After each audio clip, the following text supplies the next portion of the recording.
Բարևձեզ, Արևմտյան Հայաստանի հեռուստաընկերության հերթական լուրերն են։ Հայրու դեմ իրականացված ցեղասպանությունը, երբ ճանաչումը կվերածվի աշխարհաքաղաքական գործիքի, Արմենակ Աբրահամյան, կվերահաստատենք մեր դիրքորոշումը, թե Արցախի մշակութային ժառանգության պաշտպանությունը չի կրնար թիթվիլ որպես երկկողմ կամ դարադաշրջանային հարց, Հովիկ Ավանեսով։ Հալեբի երկու տաղամասերու մեջ սահմանված է կարգապահական ժամ, Թուրքիո ազգային փոքրամասնություններու հալածանքները, Հարութ Սասունյան, ադրբեջանական պատմական գեղձարարության նոր հերոսները,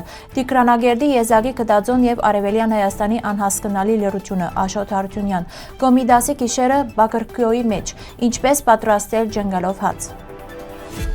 Արմենակ Աբրահամյան գկրե Թուրքիո եւ Իսրայելի միջև լարվածության աննախադեպ սրման պայմաններուն մեջ, որ վերջին քանի դասնամյակներուն ընթացքին չի արձանագրված, միջազգային դիվանագիտության լուսանցքին երկար ժամանակ մղված հարցը դարձյալ կվերադառնա օրագարկ։ 1894-ին 1923 թվականներուն հայ ժողովրդին թեմ իրականացված ցեղասպանության հարցը, Իսրայելի վարչապետի վերջին հայտարարությունները անդրադառնալով հայ ժողովրդի պատմական դարաբանքներուն, որոշ շրջանակներու գոմե ընկալվեցան որպես շրջադարձային քայլ։ Սակայն ավելի խորքային դիտարկումը ցույց կտա, որ այս մասնակի ճանաչումը ավելի շատ իրավական ու քաղաքական հարցեր կհառաջացնի, քան պատասխաններ կտա։ Ի տարբերություն պաշտոնական ճանաչման, որ կենթադրի խորհրդանական կամ կառավարական գործողություն եւ պետության համար իրավական բարդավորություն կստեղծի, Իսրայելի պաշտոնյաներու հայտարարությունները կմնան զուտ հռչակագրային։ Անոնք կխուսափին ցեղասպանություն հանցագործության հստակ իրավական բնորոշում են, ինչպես որ այն սահմանված է ՄԱԿ-ի 1948 թվականի ցեղասպանության կանխարգելման եւ բաճման մասին համաձայնագրով։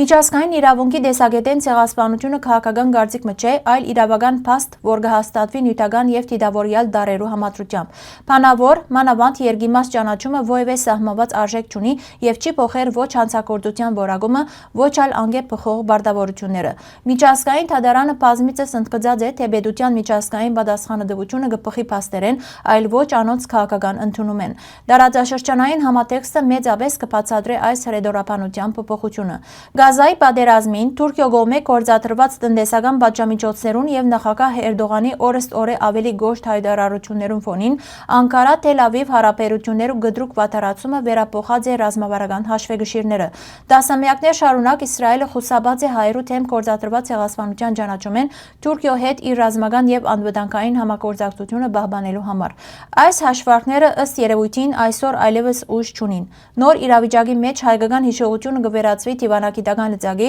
ուղղված Թուրքիո վրա խորհրդանշական ճնշում գործադրելուն։ Այսպիսով մասնակի ճանաչումը կդառնա ոչ թե արդարության քայլը հայ ժողովրդի նկատմամբ, այլ քաղաքական աստակը հասցեագրված Անկարային։ Այս դիրքորոշումը հիմնարար խնդիր կհառաջացնի։ Ովևէ պետություն չի կրնար իր իրավական դիրքորոշումը պայմանավորել աշխարհաքաղաքական նպատակահարմարությամբ առանց վնասելու միջազգային իրավական համագարկի հիմքերը։ Մասնակի ճանաչումը կրնա նաև հագարակ աստեցություն ունենալ։ Երբ պետական պաշտոնադարը կընդունի որոշակի խումբի թեմ գործադրված համագարկված կոտորածներու փաստը, նույնիսկ առանց ցեղասպանություն եզրույթը գործածելու, անփաստացիորեն անուղղակի կհաստատի հանցագործության բաղադրիչ դարերը։ Արևմտյան Հայաստանի Հանրապետության տեսակետեն այս գործընթացը կվկայի վտանգավոր միտումի մասին, զոհ դարձած ժողովուրդներու հիշողության դիվանագիտական փոփոխականի վերածումը։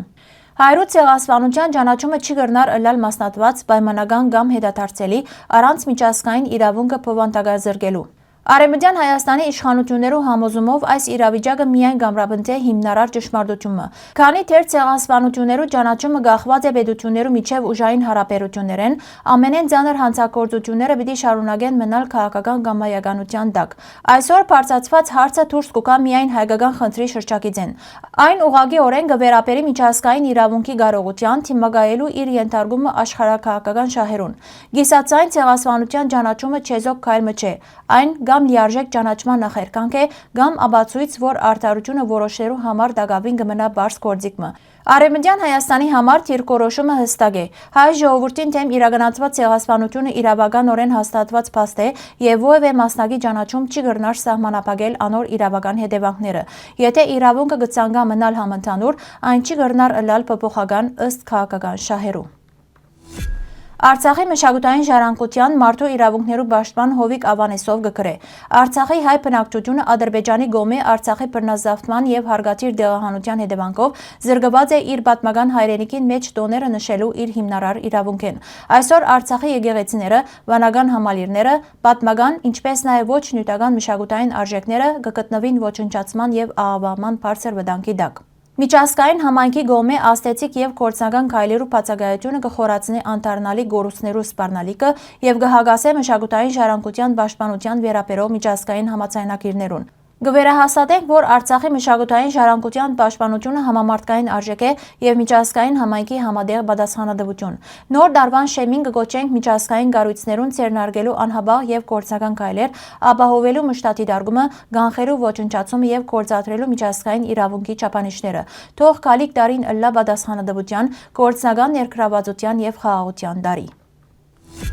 Սուրիական պետական սանա լրատվական գործակալությունը կհաղորդե։ Սուրիո բանակը փախումներու պատճառով ղարքաբահական ժամ սահմանած է Հալեբի Շեխ Մaqsud եւ Աշրաֆիե թաղամասերուն մեջ։ Գործակալության աջակցություններով Հալեբի քրդական թաղամասերուն մեջ չորեքշաբթի օր վերսկսած են զինված փախումները։ 1930-ին 1941 թվականներուն Թուրքիո մեջ հայրու, ասորիներու, հույներու եւ հրյաներու թեմ գործադրված է պետական մագարտակի վրա կազմակերպված ճնշումներու եւ իրավունքներու գոբիտ խախտումներու քաղաքականություն, ինչ որ մանրամասնորեն փաստագրված է թուրք պատմապան Այշե Հուրրիի ուսումնասիրություններուն մեջ։ 1930-ին արդարադատության նախարարը հայտարարած է, թե ոչ մաքուր թուրքերը միայն ծառայելու իրավունք ունին, իսկ հանրապետական ժողովրդական կուսակցությունը լուծարած է ինտիմատիր ուժը, որուն մեջ ընդգրկված էին հայեր, հույներ եւ հրյաներ։ 1932-1933 թվականներուն օրենքներով ոչ թուրք քաղաքացիներու աշխատանքը խիստ սահմանափակված է, հրյաները բարդատրված են թրկացման հայտարարությունները ստորագրելու, իսկ ասորական պատրիարքարանը հարգադրված է լքելու մարտինը։ 1934-ի բնագեցման օրենքը երկիրը բաժնած է ճշմարիտ թուրքերու եւ ոչ թուրքերու խումբերու, ինչի հետևանքով հայերն ու հույները բռնի դեղանված են։ Նույն դարվան Տրակիո հակասեմական չարտերուն ընթացքին թալանված են հրյաներու դուները, դեղի ունեցած են սպանություններ եւ բռնապարություններ եւ շուրջ 15,000 հրյաներ փախոստի մատնված են։ 1937-ին 1939-ին խտրականությունները խորացած են գրթության, մամուլի եւ pedagogan համագարկին մեջ, իսկ ոչ մահմեդականները արտաքսված կամ հարգադրված են արտագաղթի։ Հաթայ բռնակցման ժամանակ հայ բնակչությունը նույնպես ստիպված եղած է լքելու հայրենիքը։ 1940-1941-ին հրյա գաղթականներու դեմ կիրարկված է անմարտկային քաղաքականություն, որուն պատճառով հարյուրավոր մարդիկ զոհված են, իսկ 1941-ին շուրջ 12,000 ոչ մահմեդական տղամարդիկ ղրկված են ձանր աշխատանքի ճամբարներ։ Այս բոլոր փաստերը կվկայեն, թե նշված ժամանակաշրջանին Թուրքիո մեջ փոքրամասնություններու դեմ իրականացված է պետական մագարտակի վրա կազմակերպված եւ համագարկված հալածանք ձանր հետևանքներով մարդկային կյանքերու, համայնքներու եւ մշակութային գոյության համար։ Ադրբեջանական պատմագիտական երևակայություններու հերթական թիրախները դարձած են 7-րդ դարու նշանավոր հայ բանաստեղծ Թավթակ Կերտոն ու Իշխան Չվանշիրը։ Վերջին շրջանին ադրբեջանական որոշ հրաբարակումներու եւ քարոզչական նյութերու մեջ փորձ կգադարվի այս պատմական թեմքերը ներկայացնել որպես ոչ հայ ցակում ունեցող կամ աղավաղել անոնց կենսակրությունն ու գործունեությունը։ Թավթակ Կերտողը հայ միջնադարյան քրագանության ամենակարևոր ներկայացուցիչներն մեկն է, որուն ստեղծագործությունները անկախտելի կերպով կապված են հայ լեզվին, մշակույթին եւ պետական մտածողության հետ։ Իշխան Չվանշիրը հայտնի է որպես հայոց իշխանմը, որ 7-րդ դարում կարևոր դեր ունեցած է հայկական պետականության եւ ինքնության պահպանման գործին մեջ։ Պատմական աղբյուրներու ընտրովի մեկնաբանությունը եւ փաստերու աղավաղումը դարձյալ կվկայեն մշակութային եւ պատմական ժառանգության յուրացման քաղաքականության մասին։ Սակայն հայկական եւ միջազգային գիտական աղբյուրները հստակորեն կհաստատեն Թավթակ Կերտողի եւ Իշխան Չվանշիրի հայկական ինքնությունը լիովին հերքելով ադրբեջանական գեղձ պնդումները։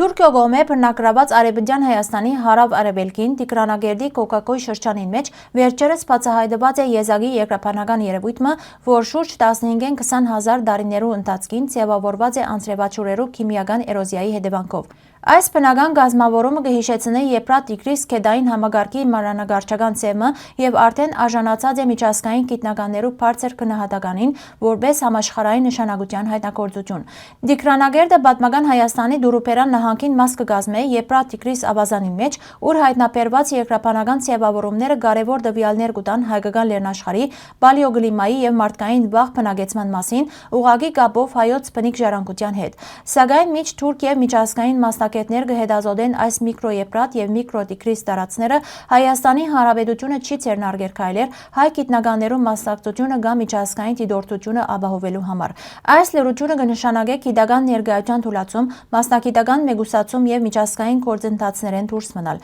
Կդածոն կբահանջի պետական հստակ դիրքորոշում, այլապես այս լրությունը կգնա վերածվել հայոց գիտական ու պատմական իրավունքներու կորուստի։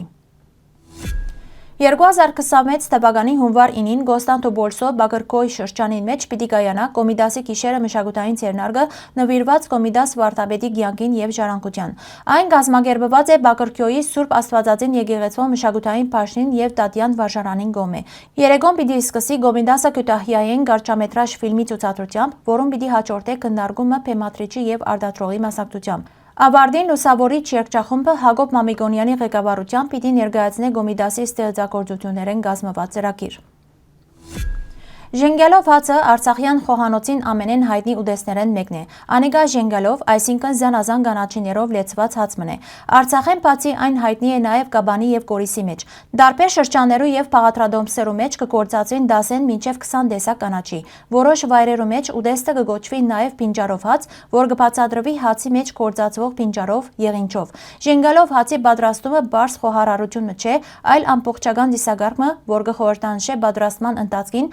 հարազատները միևնույն վայրը հավաքելու գաղափարը։ Բան ֆոտոն հավաքած եւ լուսանգարած է Արցախի ամենեն հայտնի ուտեստին պաղադրիչները եւ արձանագրած պատրաստման եղանակը։ Պատրաստման եղանակին ծանոթանալու համար կխնդրենք այցելել մեր պաշտոնական կայք։ Հարգելի հայրենագիտներ, այսօրվան համար այսքան էինք նախատեսած։ Շնորհակալություն ձեր ուշադրության համար։ Լավ մնացեք։